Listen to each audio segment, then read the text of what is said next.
Since we came and sat here, you're half an hour closer to your grave. You must go and volunteer in a hospice or in a hospital wards where people die.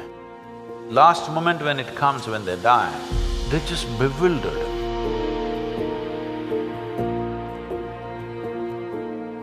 My question is, suppose humanity makes it past this very tumultuous phase we're in right now, what would we do if we reach an ideal society where everyone is peaceful and together? What would our end game be? What would we strive towards? No. Is it a deal between you and these guys?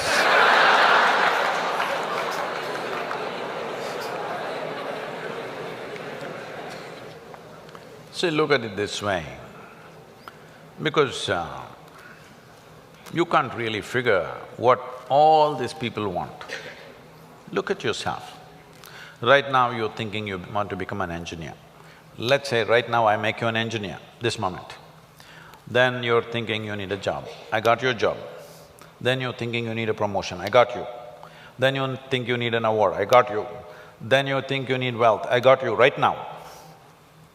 Everything that you can dream of, I got you right now. What do you want now?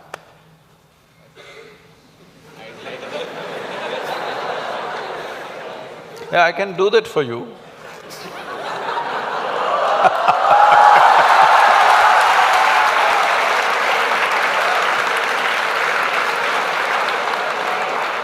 Let's say I want a job. Huh? I'm striving for a job right now. Yes. Now, we are looking at the end game, right? You got everything you wanted right now. Things that you can imagine, things that you cannot imagine right now, everything you got right now. What do you want right now? I wouldn't know what to do. Just look at it, huh?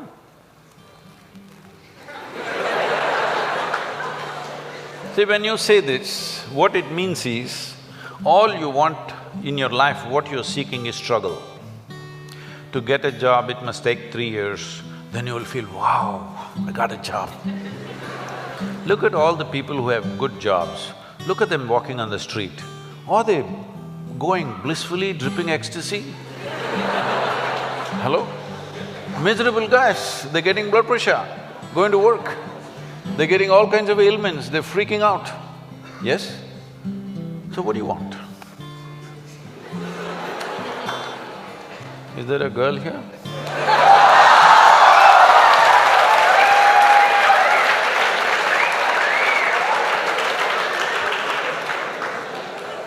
What do you want? I don't know anymore. That's good. I do not know, I like that. Because actually you do not know. Everybody keeps fooling themselves at every step in their life, thinking, what I want is, I want to become an engineer, I want to become an engineer. It'll keep you busy for 5-7 years. Then I want job, it keeps you busy for another 1 or 2 years. Then I want this kind of job, that kind of job, that keeps you busy for another 8-10 years. I want that much money, that much wealth, that keeps you busy for another 25 years. I want this kind of girl, that kind of girl, that kind of boy, that keeps you busy for a few years. Then children will come, I want my child to become this, this, this. Well, we are preparing for your funeral.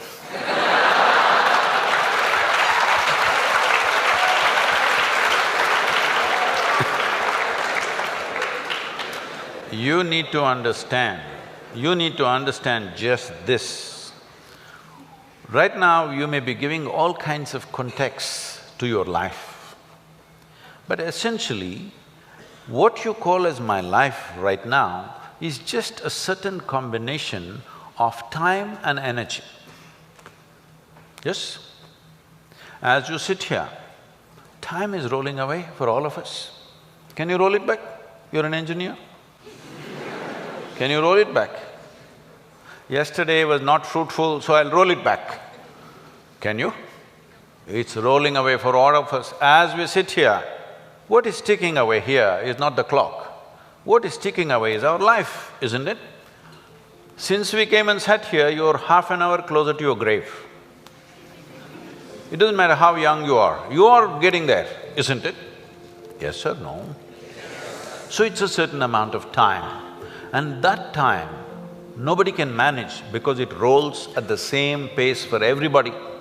You do something, you don't do anything, you sleep, you're awake, you're happy, you're unhappy, do whatever the hell you want, it just keeps rolling mercilessly, isn't it? So there is energy that you call as life. This, you can pitch it at different levels. If you're like this, I'm talking about the classroom expression, you know.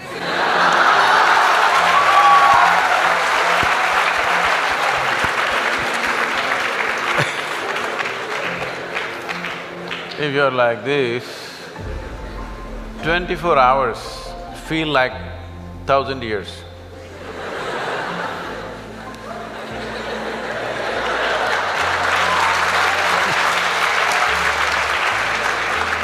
But have you seen on a certain day you're very happy, 24 hours, poof, went off like a moment? Yes or no? So, time is a very relative experience in individual subjective experiences. If you're joyful, if you live 100 years, it feels like a few moments, it's gone. Only miserable people will have a long life. Because if you're miserable, you'll always feel life is too long that you will want to cut it short. But if you're joyful, the possibility that a human being holds, before you look around, it's over, really. But what possibility this carries? So what you need to manage is your energies, because life is a certain amount of energy, it's not limitless, but it can be enhanced. If you function at one level of energy, what you do in 10 years' time, if you function at a different level of energy, the same thing you can do in 1 year's time. So if both people live for 100 years, in terms of impact and profoundness of experience, one has lived for 1,000 years, another has lived for 100 miserable years. So this is all you can do. You may think right now, engineer, this one, that one, these are all limited contexts you're setting for yourself. Fundamentally as a life, it's just time and energy, isn't it? The question is what you make out of it. Do you want to make something out of it? There's no compulsion you have to make something out of it. When I say making something out of it is not a social phenomena I'm talking. What should you become in the society? That's not what I'm talking. Fundamentally, you have come here in terms of life is you want to experience life. Question is how profoundly. Right now, if people want to experience life, what are they experimenting with? They will experiment… not this, this. Yeah, I know you guys.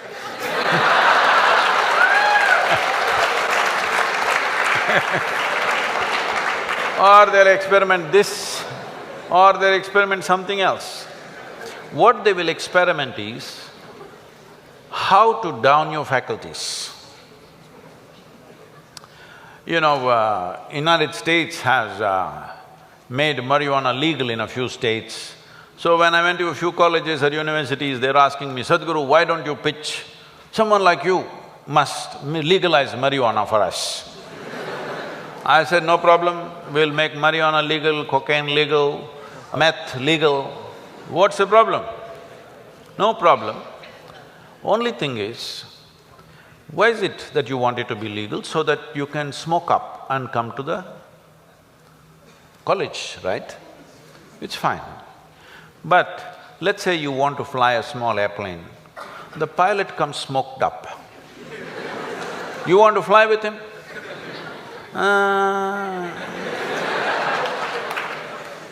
Because the guy is already flying without the airplane.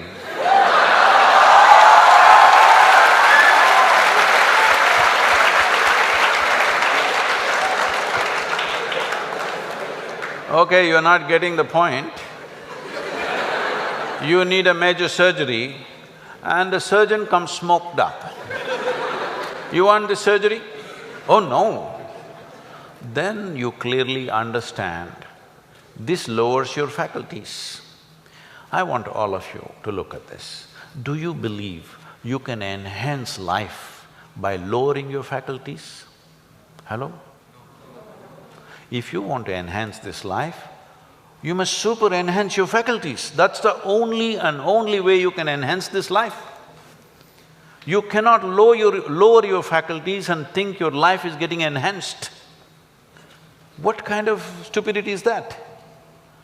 Simply because it makes you a little like this. I can make you feel like this all the time. How's that? No substance, I'm always like this only. Look at my eyes, I'm stoned. Yeah. Never touch a substance but fully stoned all the time. Because I want you to understand this, the greatest chemical factory on the planet is here. If you are a good manager of this, you can create any experience that you want from within and also heighten your faculties. If you are having an experience, even to experience that, your faculty should be heightened, isn't it? Is this the greatest chemical factory on the planet, most sophisticated? Do you agree with me? Are they chemical engineers? So I'm asking, how are you managing your system? What have you done? We gave you such a sophisticated machine. Have you read the user's manual at least? No. Blindly do this and then you think pumping something is going to make this better? No.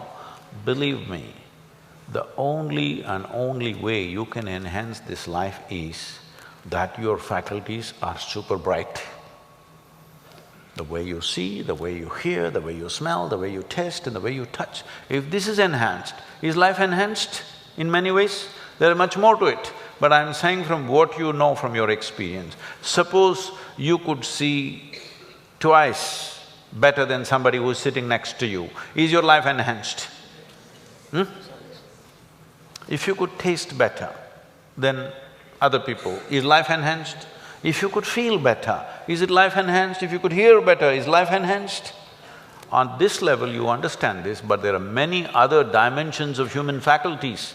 If you enhance this, if you sit here, you will be blissed out simply sitting here. You wouldn't want to touch any damn thing because just sitting here is the greatest experience of your life. So, about what is the end game? If you had everything, what would you want? If you had everything that you can ever dream of, everything is right here, what would you want? You must think, isn't it? I won't supply you with an answer. If you do not invest that much thought into your life, that means you're super short-sighted. Hello? This happened to Gautama the Buddha. You heard of Gautama the Buddha? Because of some astrological prediction that his father heard, that he may either become a great emperor or a great sage, and he wanted him to become a great emperor, he protected this boy and put him in a separate palace where it's all luxury, everything that you can dream of, everything there. Got him married to a very pretty young woman, everything on. No, he should not see any suffering. But one day he just went out. He saw one old man and he asked, why is this guy like this? You know, his chauffeur. His chauffeur or his chariot driver said, oh, everybody becomes like that after a certain time. He said, what, me? I'm a young prince, will I become like that? Hey, yeah, everybody will become like that. It shook him. Then he saw a man who's suffering with some kind of disease, ailment. So why is that guy like that? Said, it'll happen to a lot of people. Who it will hit, there is no prediction. Anybody can become ill. Most people think it happens to other people. No, it can happen to us. Hello? And then he saw a funeral, a dead body. So what is that? He said, that is inevitable, everybody will die. Do you also know? You will also die? No, because most people believe other people die. No, intellectually they know, but they think they're forever. No, you must be conscious, you're mortal. Mortal means you have a limited amount of time and energy. If you're always conscious about this, how would you organize your time and energy? You decide. If you're conscious about it. If you think you're a superhuman being, you're not going to die, other people will die, all the best. It'll come. You can realize this on your deathbed and die. See, people may think this is extreme, but you must go and volunteer in a hospice or in a hospital wards where people die, and you must see. It's very important, very, very important. Only then you become sensitive to life. Life becomes super valuable because you know it's a limited amount of time. If you watch this, unfortunately today in the world, over 80% of the people, when last moment when it comes, when they die, they're not fearful, they're not in pain, they're not in something else, they're just bewildered.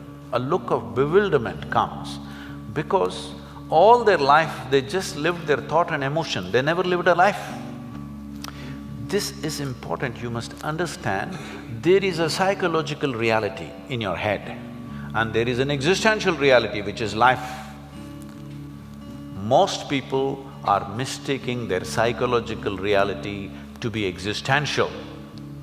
Your thought and emotion has become more significant in the cosmos, isn't it? Hello? Huh? What you think, what nonsense you think and feel, has it become more important than the universe or no? This means you are making your creation more significant than the larger creation. This means you must suffer. If you don't suffer, I'll be disappointed. Yes, I will be. Because if ignorance doesn't make you suffer, then what? Then what's the use of me? Because it takes a lot to come out of the trap. What is the use of somebody striving to come out of the trap of ignorance when people can live wonderfully in their ignorance? What is the point? What is the use of knowledge? What is the use of knowing? What is the use of enlightenment? What is the use of realization if people can live absolutely blissfully in their ignorance? What is the point? When you're ignorant, you must suffer. And I want you to know, the greatest evil right now on the planet is not evil, it's ignorance.